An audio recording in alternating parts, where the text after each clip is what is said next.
मासिक धर्म के दौरान स्त्री को स्पर्श करने से कौन सा पाप लगता है? आइए इस प्राचीन कथा के माध्यम से जानते हैं। एक बार की बात है, भगवान विष्णु और माता लक्ष्मी शेषनाग की शैया पर विश्राम कर रहे होते हैं। तभी माता लक्ष्मी भगवान विष्णु से पूछने लगती है, हे प्रभु, आज मेरे मन में एक शंका निर्माण हो रही है जिसका निवारण केवल आप ही कर सकते हैं।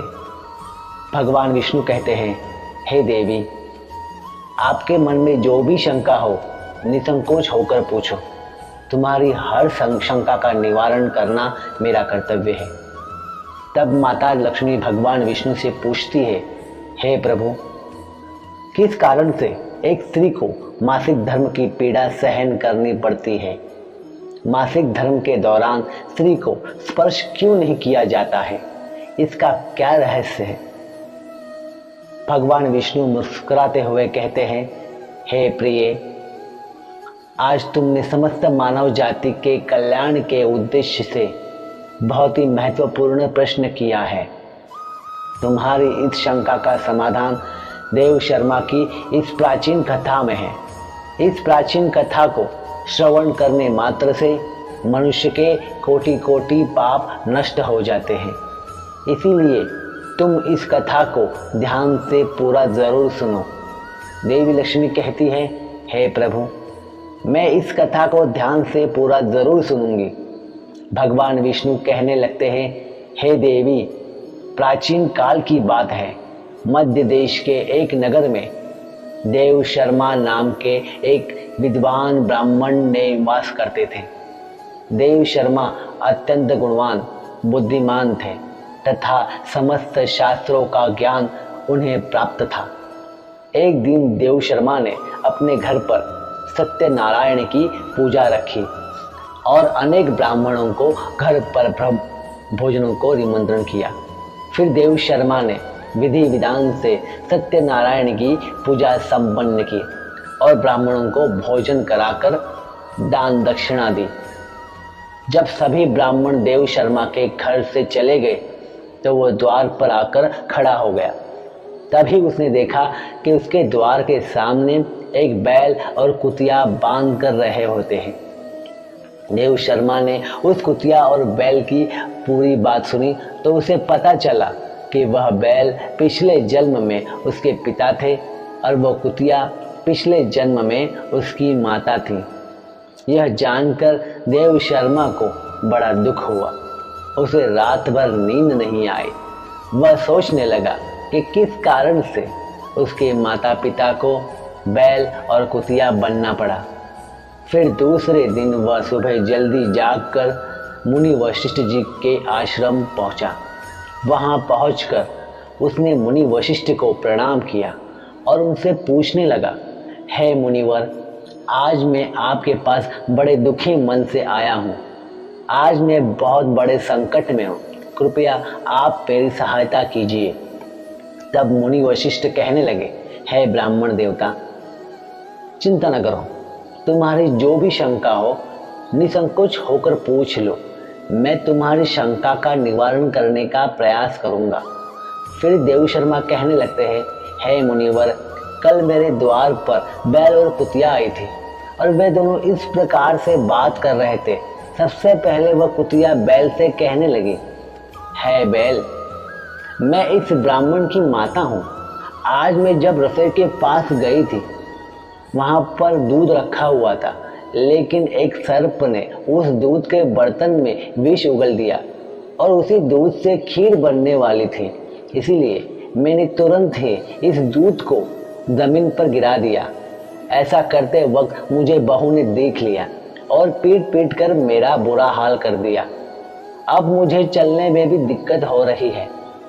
उस कुतिया की बात सुनकर वह बैल कहने लगा, हे कुतिया, मैं तो इस ब्राह्मण का पिता हूँ। आज मैं इसके द्वार पर आया था। इसने सभी को भोजन कराया, लेकिन मुझे घास भी नहीं डाली। इसी कारण से मैं बहुत दुखी हूँ। देव शर्मा कहने लगता है, हे मुनिवर, इस प्रकार से वह बैल और कुतिया बांध कर रहे थे। उनकी बातें सुनकर मुझे जान पड़ा कि वे दोनों ही साक्षात मेरे माता पिता हैं। अपने माता पिता की ऐसी दशा देखकर मैं बहुत दुखी हो गया। कृपया आप मुझे अपनी दिव्य दृष्टि से पता लगाकर देखने की कृपा करें कि मेरे माता पिता की ऐसी दशा किस कारण से हुई है। उन्हें बैल और कुतिया का जन्म किस पाप के कारण प्राप्त हुआ है तथा उन्हें उस पाप से मुक्ति दिलाने में मेरी मदद करें। फिर मुनिवर वशिष्ठ जी अपनी दिव्य दृष्टि से देव शर्मा के माता पिता के पूर्व जन्मों को देखने लगते हैं। तब उन्हें देव शर्मा के माता पिता के पाप का पता चल जाता है। वे देव शर्मा से इस प्रकार से कहने लगते हैं, हे ब्राह्मण, यह सत्य है कि वे बैल और वह कुतिया तुम्हारे माता पिता ही है। पिछले जन्म के पाप कर्मों के कारण ही उन्हें इस जन्म में ऐसा जीवन प्राप्त हुआ है। तुम्हारे माता पिता ने जो पाप किया है उसे पूर्व जन्म में तुम्हारे पिता ने एकादशी के व्रत दिन अपनी माता के साथ संबंध बनाया था। उस दिन तुम्हारी माता रजस्वला थी और रजस्वला स्त्री को स्पर्श करने मात्र से ही ब्रह्म हत्या का पाप लगता है। उसी पाप के कारण तुम्हारे पिता को इस जन्म में बैल का शरीर प्राप्त हुआ है। अब तुम्हारी माता के पाप को बताता हूँ। तुम्हारी माता ने अपने पिछले जन्म में रजस्वला होते हुए ईश्वर के लिए भोजन बनाया था। रजस्वला स्त्री को कभी ईश्वर को भोग नहीं चढ़ाना चाहिए और पूजा भी नहीं करनी चाहिए। मासिक धर्म के दौरान 3 दिनों तक स्त्री के शरीर में ब्रह्म हत्या का पाप निवास करता है। इसीलिए उस दौरान स्त्री को किसी भी प्रकार का धार्मिक कार्य नहीं करना चाहिए। इसी पाप के कारण तुम्हारी माता को कुतिया का जन्म प्राप्त हुआ है। हे ब्राह्मण, अब तुम अपने माता पिता की मुक्ति के लिए अमावस्या के दिन भिक्षा करो। इस प्रकार से मुनि वशिष्ठ के वचन सुनकर तुम ब्राह्मण अत्यंत दुखी हुआ और उसने अमावस्या के दिन अपने माता पिता के लिए श्राद्ध, तर्पण तथा दान धर्म किया, जिससे उसके माता पिता को मोक्ष की प्राप्ति हुई। भगवान विष्णु कहने लगते हैं, हे देवी, मैं तुम्हें बताता हूँ कि किस श्राप के कारण स्त्रियों को मासिक धर्म से गुजरना पड़ता है। इसे तुम ध्यान से सुनो। सत्य युग में काल के एक नाम का एक दुष्ट राक्षस रहा करते थे। वे महाभयंकर राक्षस स्वभाव से अत्यंत उग्र और दुष्ट थे। वे सदैव ही युद्ध के लिए तत्पर रहा करते थे। ऋषि मुनियों के यज्ञ आदि स्थानों पर जाकर वे राक्षस उत्पात किया करते थे। उन्हीं में से एक वृत्रासुर नाम का एक महाभयंकर दैत्य था। वो देवताओं से युद्ध करने के लिए तत्पर रहता था। एक बार उस वृत्रासुर ने दैत्यों के साथ मिलकर स्वर्गलोक पर चढ़ाई की। उस समय देवताओं के पास अस्त्र शस्त्र नहीं थे, जिस कारण से देवतागण उस दैत्य वृत्रासुर से पराजित होकर ब्रह्मदेव के पास चले गए। देवताओं ने ब्रह्मदेव के पास जाकर उनसे प्रार्थना की और दानव वृत्रासुर से स्वर्गलोक को छुड़ाने के लिए सहायता मांगी। तब ब्रह्मदेव ने सृष्टि का संतुलन बनाए रखने के लिए देवताओं से कहा, हे देवराज इंद्र, इस समय महर्षि दधीचि पृथ्वीलोक पर अपने आश्रम में तपश्चर्या कर रहे हैं। तुम सभी उनके पास जाओ और उनसे अस्त्र शस्त्र प्राप्त करो। इस प्रकार से ब्रह्मदेव के द्वारा कहने पर सभी देवतागण प्रसन्न हो गए और बड़े वेग से पृथ्वीलोक पर महर्षि दधीचि के आश्रम पर प्रकट हुए। वहां पर उन्होंने महर्षि दधीचि से अस्त्र शस्त्र प्रदान करने के लिए प्रार्थना की। देवताओं की प्रार्थना सुनकर महर्षि उनकर प्रसन्न हुए और उन्होंने देवताओं से कहा, हे देवताओं, मैं इस समय सृष्टि के कल्याण के हेतु अपने इस मानव शरीर का त्याग करता हूँ। मेरे शरीर की हड्डियों से तुम अस्त्र शस्त्र प्राप्त कर लेना। फिर महर्षि दधीचि ने अपनी योग शक्ति से स्वयं के शरीर का त्याग किया और उसी क्षण उनका शरीर भस्म हो गया। उनके शरीर से देवताओं ने अनेक अस्त्र शस्त्र प्राप्त किए। उन्हीं अस्त्रों में से एक है देवराज इंद्र का अस्त्र वज्र था। फिर समस्त देवतागण उन अस्त्र शस्त्रों को लेकर वृत्रासुर के साथ युद्ध करने के लिए चले गए। वहां देवताओं और दानवों में भीषण युद्ध हुआ। देवता और दानव अपने भयंकर अस्त्र शस्त्रों से एक दूसरे पर प्रहार करने लगे। फिर देवराज इंद्र और वृत्रासुर आमने सामने आ गए। इंद्र ने अपने वज्र का प्रहार वृत्रासुर पर कर दिया। वज्र का प्रहार होते ही वृत्रासुर भीषण आवाज करता हुआ गिर पड़ा और उसी क्षण उसे प्राण चले गए। वृत्रासुर के मरते ही उसके शरीर से ब्रह्म हत्या का पाप एक विकृत स्त्री का रूप लेकर बाहर निकला। वह स्त्री काले रंग की भयंकर सींगों वाली थी। वृत्रासुर के शरीर का त्याग करते ही वह स्त्री इंद्र की ओर भागने लगे। उस ब्रह्म हत्या से भयभीत होकर इंद्र ब्रह्म देव की ओर भागने लगे। लेकिन उसी बीच ब्रह्म हत्या ने इंद्र के शरीर में प्रवेश कर लिया। देवराज इंद्र ब्रह्म देव के पास जाकर ब्रह्म हत्या से छुटकारा दिलाने की विनती करने लगे। फिर ब्रह्मदेव ने उस ब्रह्म हत्या को इंद्र के शरीर से छोड़ने का आदेश दिया।